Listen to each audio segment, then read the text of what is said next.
ఆశ్చర్యకరమైన బైబిల్ పాఠముగా లేవియ కాండము 1వ అధ్యాయం చదువుకుందాము.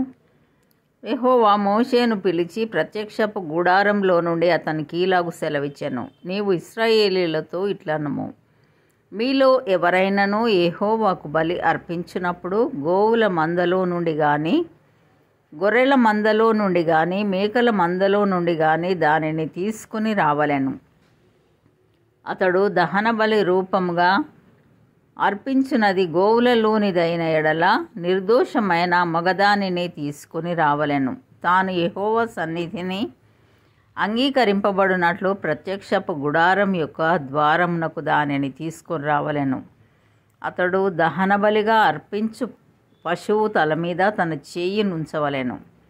అతని నిమిత్తం ప్రాయశ్చిత్తం కలుగునట్లు అది అతని పక్షముగా అంగీకరింపబడును. అతడు యెహోవా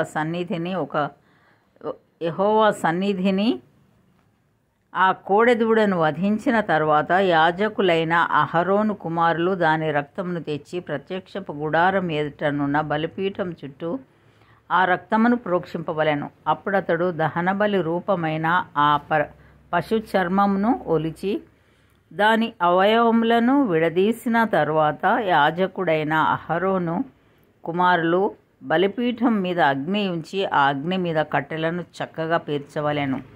అప్పుడు యాజకులైన అహరోను కుమారులు ఆ అవయవములను, తలను, క్రొవ్వును బలిపీఠం మీదనున్న అగ్ని మీది కట్టెలపైని చక్కగా పేర్చవలెను.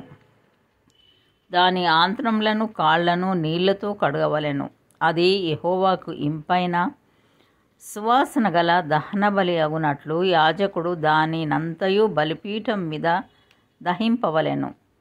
దహనబలిగా అతడు అర్పించినది గొర్రెల యొక్క గాని, మేకల యొక్క గాని మందలోనిదైన ఎడల అతడు నిర్దోషమైన మగదాని తీసుకుని వచ్చి బలిపీఠపు ఉత్తర దిక్కున యెహోవా సన్నిధిని దానిని వధింపవలెను.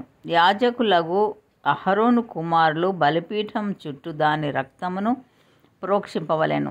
దాని అవయవములను, దాని తలను, క్రొవ్వును విడదీసిన తరువాత యాజకుడు బలిపీఠం మీద నున్న అగ్ని మీది కట్టెలపైని చక్కగా పేర్చవలెను. దాని ఆంత్రములను, కాళ్లను నీళ్లతో కడగవలెను.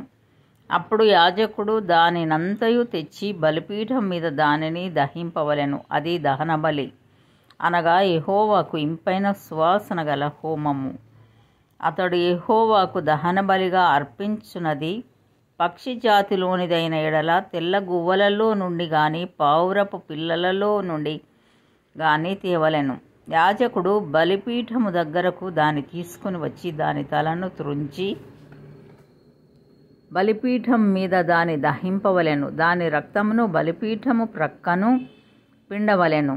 మరియు దాని మలముతో దాని పొట్టను ఊడదీసి బలిపీఠము తూర్పు దిక్కున బూడిదను వేయి చోట దానిని పారవేయవలెను.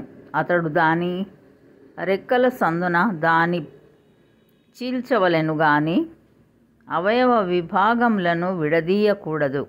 యాజకుడు బలిపీఠం మీద అనగా అగ్ని మీది కట్టెలపైని దానిని దహింపవలెను. అది దహనబలి, అనగా యెహోవాకు ఇంపైన సువాసన గల హోమము. ఇంతటితో ఈ దినం కొరకైన బైబిల్ పాఠము సరి.